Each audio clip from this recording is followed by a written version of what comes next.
තමයි හිටපු ලොකුම ස්ටාර්ස්ලා හිටියේ. ඊළඟට තමයි ගායනා කර මොන තරුව හිටියත් ඇක්ටර් සිංගර්.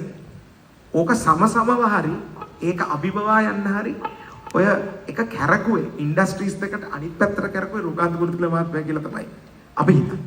මොකද හේතුව සින්දු විතරක් නෙමෙයි ඇඳුම බ්‍රෑන්ඩින් මාකටිං තනිකරම පැකේජ් එකක් හැටියට මේක හරියට ඒ කියන්නේ අද කාලේ තියෙන ලෝකෙට හරියන්න බ්‍රෑන්ඩින් එක්ක සින්දු කරපු පළවෙනි එක්කෙනා තමයි රුගාන්ත ගුරුතුල මහත්මයා කියලා අපි හිතන්නේ.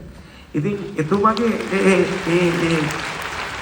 කරපු දෙයින් ඊළඟට ආවේ අපි දෙන්න. ඒ කියන්නේ ගොඩක් මෙහෙම ලීප් එකක් අරගෙන ඊළඟට ඒ කරපු දේ තමයි දැන් මුළු මාකට් එකේම තියෙන්නේ. එතකොට ඒ කරපු ඉම්පැක්ට් එක ගැන කවදා හරි මූවි එකක් හැදෙන්නත් ඕනේ, පොතක් ලියවෙන්නත් ඕනේ. ඒක තාම කට්ටියට තේරෙන්නේ නැහැ. ඉතින් අපේ කට්ටියට හුඟක් වෙලාවට වෙන්නේ මිනිස්සු ගියාට පස්සේ තමයි ගොඩක් දේවල් තේරෙන්නේ.